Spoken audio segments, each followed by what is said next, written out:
Hello mga ka-talkers! Magmugna ako ngayon ng lulutuin ko. Nakita ko lang ito sa TikTok, tiki-tiki-tok, tarot. So, minarinate ko na yung manok, guys, ng 2 hours. Tapos, lulutuin natin siya sa orange juice. Sana magustuhan ko, guys. Tapos, ito na yung lamas natin. So, manok sa orange juice ang ating drama for today's video. So, pabukalin na natin ang juice, mga ka-talkers. Ilagay natin sa kalaha. Tapos, hintayin daw natin itong kumulo. Tapos, ito yung magiging sauce. Ito yung luluto sa ating manok. Yan.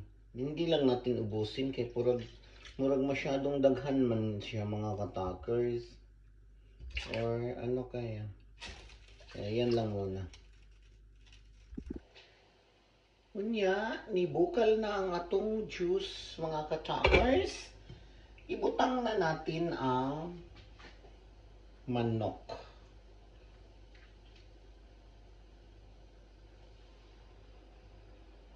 Ay, adventure, mga ka-talkers. Unsa kay drama ani.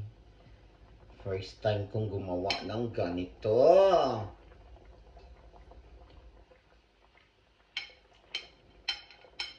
So, 5 hiwa pala siya, mga ka-talkers. Pero dagko siya. May isang hiwang malaech.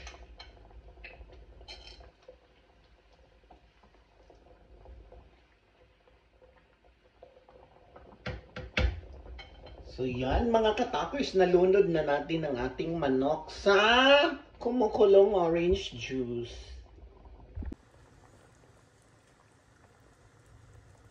So yan na yung manok natin, mga ka-talkers. Niluluto na siya ng orange juice. So, takpan natin siya, tapos pahubasin natin siya ng... Hantayin natin siya hanggang maghubas siya. As you can see, mga ka-talkers, gibalhin dahil ako siya laing karahay. Gibalhin ako siya lalum-lalum nga karahay. So, kay medyo hubas-hubas naman siya, mga ka-talkers, ibutang na natin ang garlic at saka onion. O, diba? Tapos, pahubasin pa jud natin, mga ka-talkers. Hala! Kagwafa, mga ka-talkers, sa ato ang orange chicken. Ato gid siyang pahubason, mga ka-talkers, no? Kaya ako na ni siyang givali-vali. Ay! Word na sunog na siya. Ay! So, ay na ating ginali na siya, mga ka-talkers.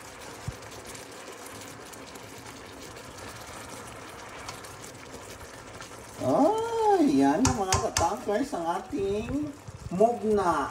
First time nato itong ginawa, mga ka-talkers, na orange chicken. So, loto na ang ato ang chicken sa orange juice. Lami sad siya baya, mga ka-talkers. Ang sauce bitaw niya nga from orange juice. Lami kay siya, mga ka-talkers. Murag maka-only rice gyud ta aning pagkauna. Charot. Kalina, mga ka-talkers, mga unata, magpakaunata, kan-anak ko ninyo, mga ka-talkers. Chicken na niluto sa orange juice. Lami kay, mga ka-talkers. Bon appetit!